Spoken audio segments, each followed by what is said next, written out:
Salamat po. Ano pong ating sir? Bypass.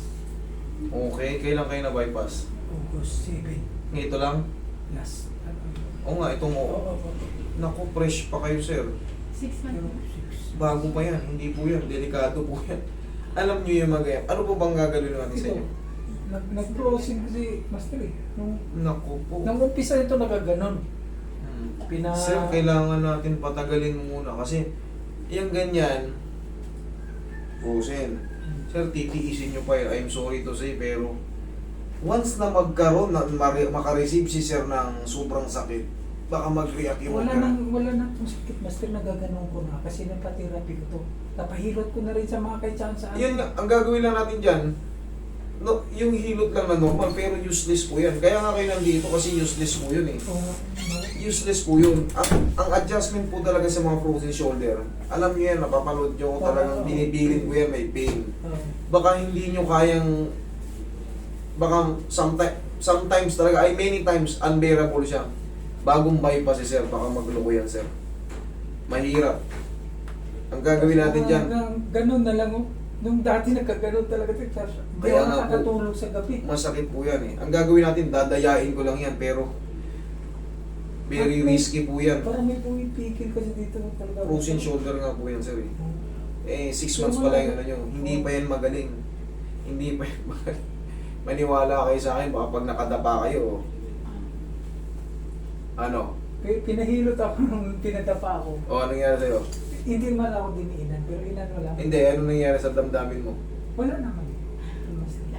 Bakit ba gumaganon si ma'am? Ibig sabihin, sabi mo kasi wag mo nag-iwag ka naman. Hindi, ang gagawin natin, patagalin lang muna natin ng konti. Kasi ito, life in ano to, life in death yan. Once na magkamali ako ng adjust, or unbearable yung pain, pag nagloko yung puso nyo, wala tayong life support dito. Maaring yung bagong tahi nyo dyan, dahil, aray sakit, master. Pero hindi Ngayon, pala, master, ano talaga eh. Sir, ganito yan, sir.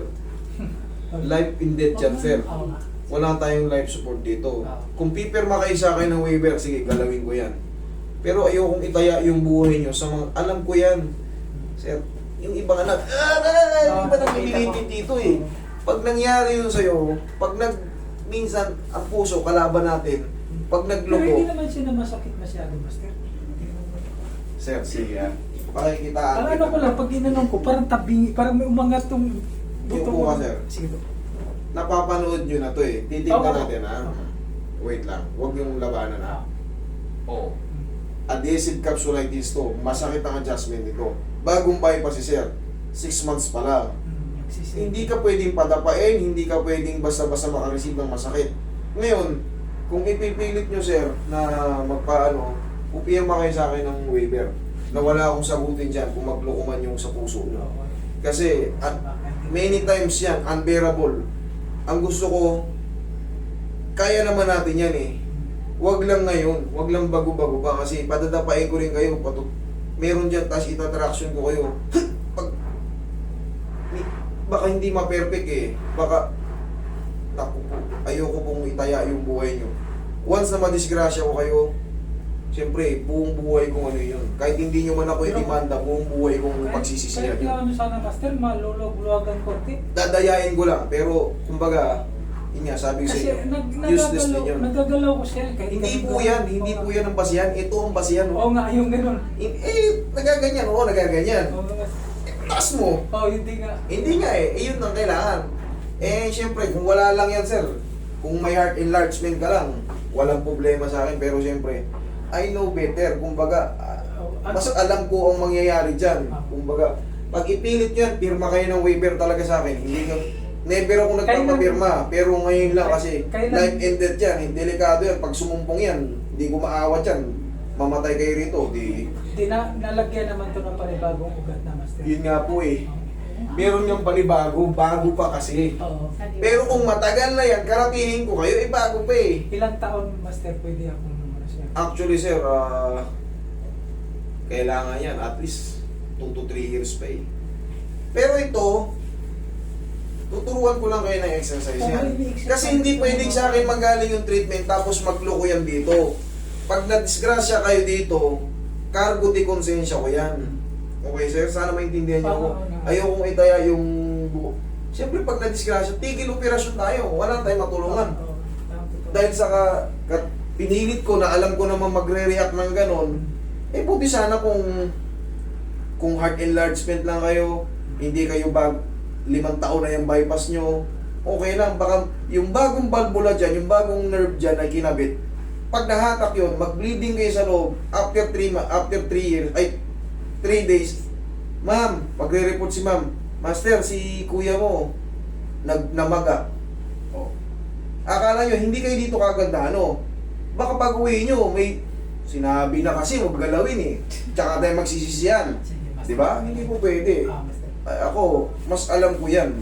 Delikado yan. Madalas kung binibili niya na ano, sabihin nyo pag bagong opera kayo. Pero ito nga, dadayain ko lang to. Master, Pero kung hindi talaga ito maano, mawawala pa ito katagalan. Hindi. yes po, mawawala rin to katagalan. Pero tuturuan ko kayo ng exercise dito para mawala ito katagalan. Tumatagal to ng ilang taon.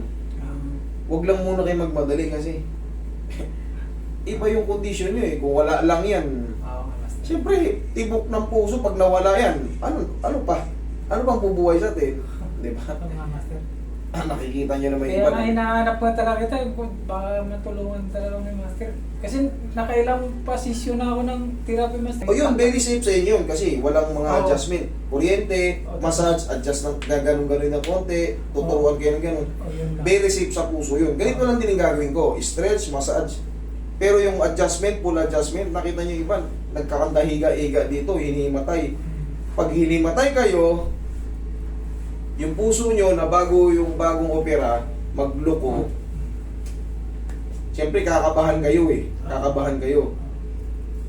Dahil sobrang sakit. O, eh, anong mangyayari? Anong mangyayari? Oo nga, Master. Sa katigasan natin ng ulo parehas, Sige, na-disgrasya Master. tayo. Antayin ko na lang yung pwede. Yes, I'm sorry to say. Para intay-intay lang tayo. Kaya naman yan. Antay-antay lang tayo. Tapos, ang gagawin nyo lang yan, ganito. Apusan nyo palagi ng pao. Oo, may Oo. mga- Ganito kayo.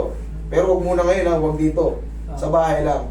Ganyan-ganyanin nyo lang. O, ginaganon-ganon ko ito, Master. Ganyan-ganyan nyo lang. Inaano ko kinakalsuhan ko kasi nakikita ko Oo, yung style. kasi hindi ayoko manggaling sa akin, pero safe naman yun. Pag ganun-ganun lang. Kinakalsuhan ko ng towel. Parang wala tayong sisiyan. Oo, inaangat. Kasi sinabi ko na, bagong ano pa lang eh. Inaangat. Tsaka, pag dinignan yan dito, may sakit pa yan. Hindi pa yan basta-basta. Fresh pa yan. Kumbaga, dito sa labas, okay pa yan.